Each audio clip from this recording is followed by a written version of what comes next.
We're going to walk you through front brakes, 2011 Impala. This works for a lot of years. Get your tire off. You got a 19 millimeter lug nut, 3/4 inch. You're not going to be needing much tools. We got 13 millimeter, 15 millimeter, T30 Torx. First thing I want to do is use my T30 Torx. You can get this set screw off of the rotor.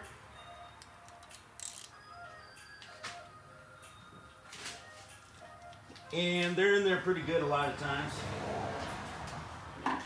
You can have somebody hold the brakes. I'm going to use this little screwdriver to keep the wheel from turning, and there we go. She broke free. I'm going to try to do this in pretty much real time. I'll skip the real boring part, which is cleaning the caliper mounting bracket off, because this has quite a bit of rust in it. So it's going to need a good cleaning. The rust swells up in between the hardware and the pads, and will lock the pads in. All right, now that that screw's out of there, we can take our 13 millimeter and loosen these up. Sometimes you got to put a wrench on the slider hardware. Don't need to on this one. They're staying still for me. We'll get this one loosened up before we take the other one all the way out. There we go. They're coming out by hand perfectly. Let's go.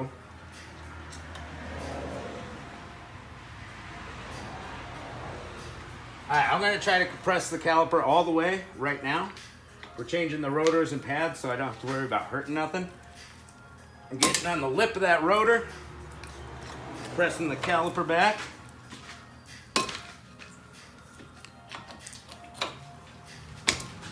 Don't hit yourself in the face, because that's always a possibility.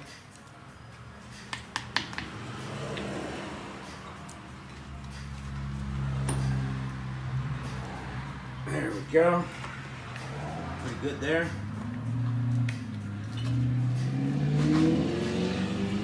Now as we're compressing that caliper, it's pushing the old fluid back up in the system, so we'll do a brake bleeding at the end of everything. I'd say we got those caliper pistons pushed almost all the way back, if not all the way.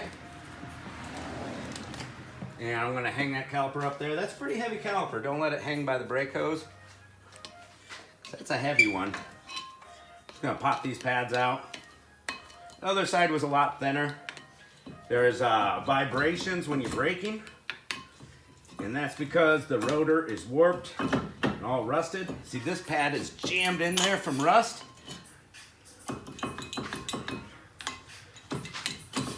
There we go, popped her out. Throw those off to the side, don't need them. We got new hardware with the new brake pads, premium pads. She cleaned those up really good. If you're reusing them, it's better to change them. Lots of rust on them. And we want to make sure our slides are free turning. They're free spinning nicely. We're gonna pop these out. That old grease, we're gonna clean it out. Put some new high temp silicone based brake grease in there. If this side's anything like the other side, these 15 millimeter bolts are going to be in there real good. I got a short extender so I could pass that strut bolt there. Put a little extra leverage on it.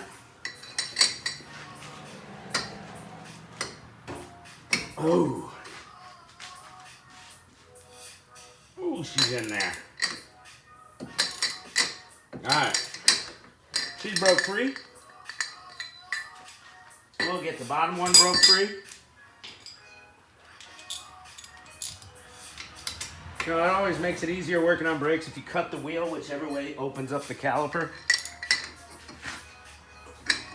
Alright, that one wasn't as tough.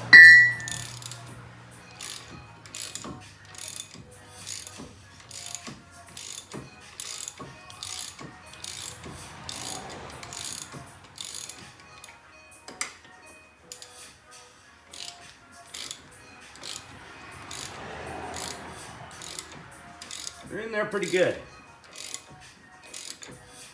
Nice and tight.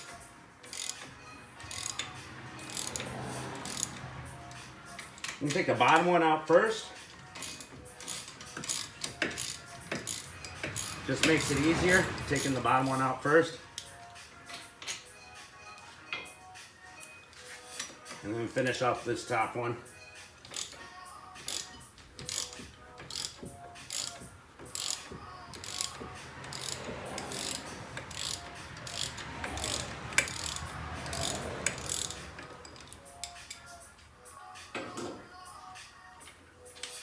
There we go. And this will slide off. That's the bracket. We're gonna clean all the rust out of where the hardware sits, where the ears of the pads go. Clean all that rust out, because that swells up the hardware, which pinches the pads in.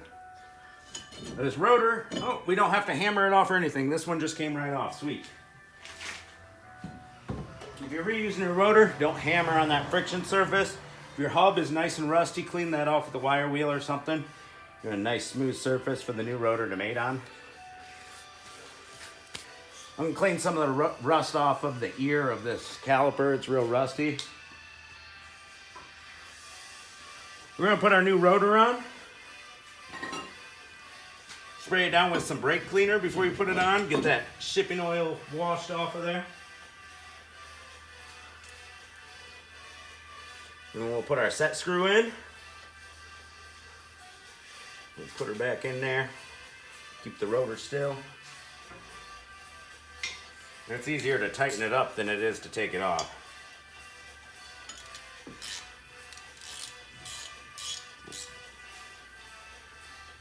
There we go, that's pretty tight. All right, I'm gonna clean up that caliper mounting bracket real quick. I'm gonna use my Dremel tool. You can use a wire wheel, wire brush. Get her nice and clean. And I'm gonna clean up those slides and put new grease in them. All right, mounting bracket's all cleaned up. Got the pads set in place. New hardware just pops right in. It's pretty simple. Got our slide bolts cleaned up and greased. And it's kind of tricky to fit these pads in. Kind of got to pull back on this little silver tab to get the second ear in. They're a little tricky, a little annoying. Nothing too crazy. Now we're going to set the mounting bracket over the rotor.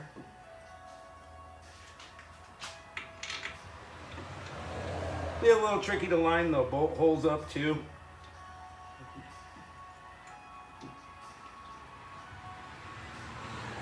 You got to get it straight and lined up.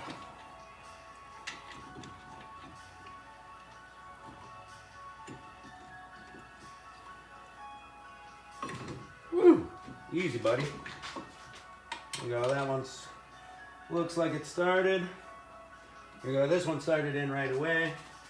Sweet. We can push those pads together on the rotor so they don't slip out of their little slots. That's really annoying when they do that.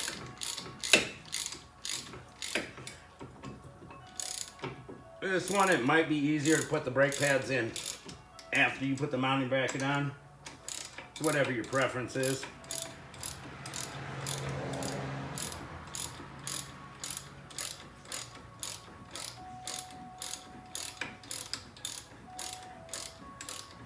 My ratchet's a little cockeyed because it's touching on that strut bolt. Got that bottom one just snug. I'm gonna get that top one snug. Now final torque it. Nice and tight.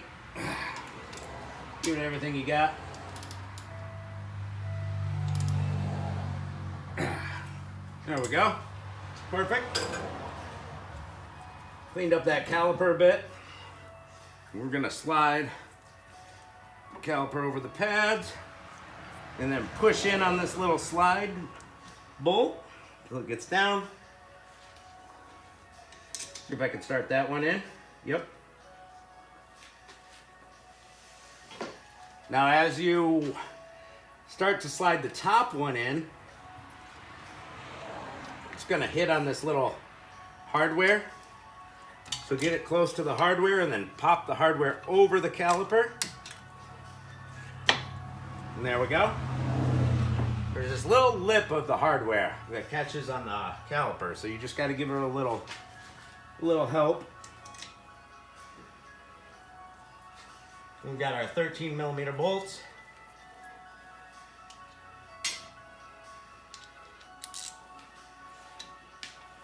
They're pretty small bolts, so you don't want to over torque them and snap them off, but you don't want them under torqued. If those slide pins start moving on you, put a wrench on them while you're tightening bolts from the back. This one's going in nice and smooth.